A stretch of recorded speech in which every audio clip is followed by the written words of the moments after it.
For today's video mga ka-friendsi, tayo po ay magaluto ng manok na kinulob sa balde. At ngayon laan po talaga ako nakapagluto ng ganito. At lagyan na po natin ng pineapple juice yung katawan ng manok. Dahil po ito ay ababad natin ng magdamag para naman po talagang nanunuot yung lasa ng pineapple juice. Kaya dapat po hanggang sa ilalim dapat malagyan natin ng pineapple juice para naman po talagang napakasarap nito pag naluto. Pagkatapos nga po ng magdamag nating ibinabad yan ay atin ang lutuin.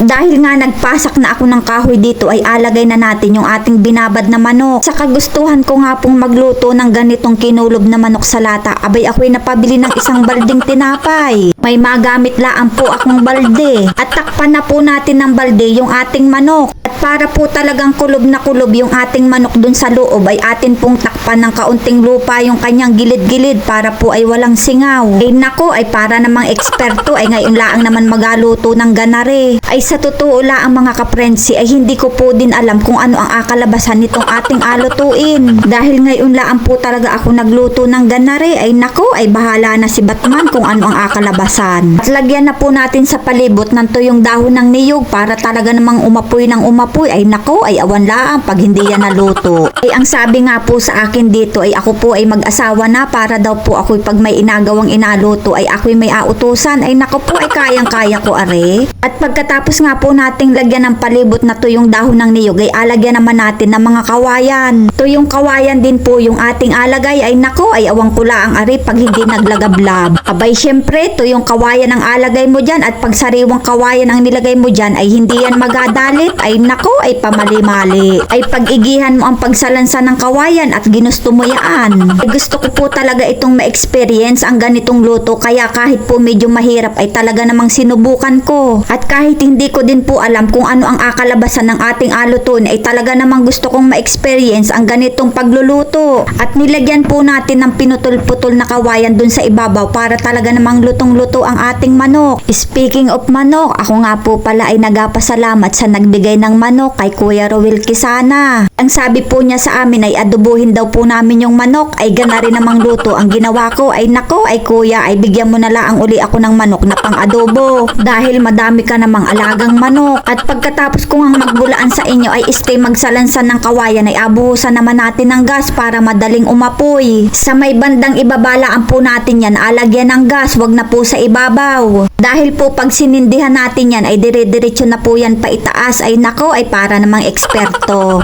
Yun, at sindihan na po natin yung ating sinalansan na kawayan. Ay nako, good luck sa manok. Kung anong luto ang akalabasan, kung sunog o abo na laang baga, ay nako, ay awan laang bahala na si Batman. Ang mahalaga na experience natin yung ganitong luto, gayon.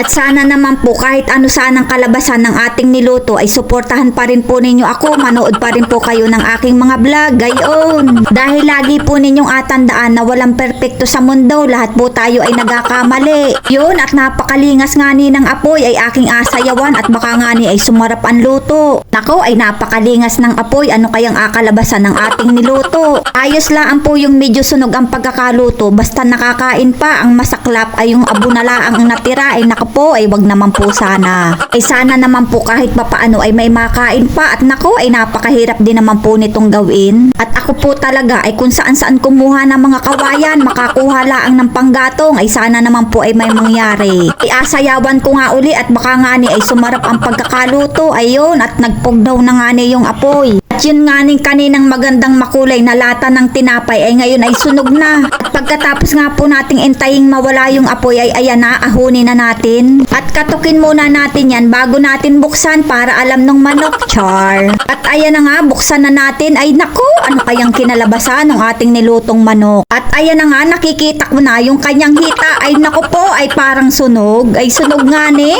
Ay ano man po ang kinalabasan ng ating niluto ay talaga namang napakasaya ko pa rin kahit sunog. Kahit naman po siya ay mukhang sunog ay mukha naman pong makakain pa. At ayan na nga po ang friends Ella, kinulob na manok. Tsan-tararan. Pag tinanggal nga po natin yung sunog na balat ay talaga namang makakain pa yung laman ng manok. At para lalong sumarap yung ating kinulob na manok ay gumawa tayo ng masarap na sausawan. At ayan na nga, tikman na natin kahit sunog. Ay talaga naman pong kahit ganari ang kinalabasan ng ating kinulob na manok ay napakasarap pa rin talaga niya. Dahil balatlaan po talaga ang nasunog sa kanya, yung laman talaga niya ay pwedeng-pwede pang kainin. Talaga namang epektive ang aking pagsayaw at talaga namang sumarap yung ating kinulob na manok. Dahil pag manok nga ang ating inakain, syempre masarap na kaulam dyan ay kanin. Dahil nga po magdamag nating binabad sa pineapple juice ang ating kinulob na manok ay talaga namang manamis-namis. At dahil nga sunog ang kanyang balat ay talaga namang yung laman niya ay lutong-luto. Tapos ay samahan mo pa ng masarap na sausawan ay nako ay talaga namang panalo. Yun, at tirahin na nga natin yung malaking hita ng manok ay nako, tender na ay juicy pa. Talaga naman pong napakamalasa niya at gawa nga po ng matagal nating ibinabad. Ay nako, ay makamual na naman sa pagkain. Kahit medyo nga po matrabaho itong lutuin ay ayos laang naman po naman at masarap ang kinalabasan. Kahit nga po napakamadalit nung ating ginatong nakawayan dyan kanina ay buti na laan po talaga at hindi naging abo yung manok. Kung naging abo ang luto nito ay wala sana akong inapangot ngayon. Mga ka-friendsi, pasubscribe na laan po ng aking YouTube channel. Thank you for watching po and see you again.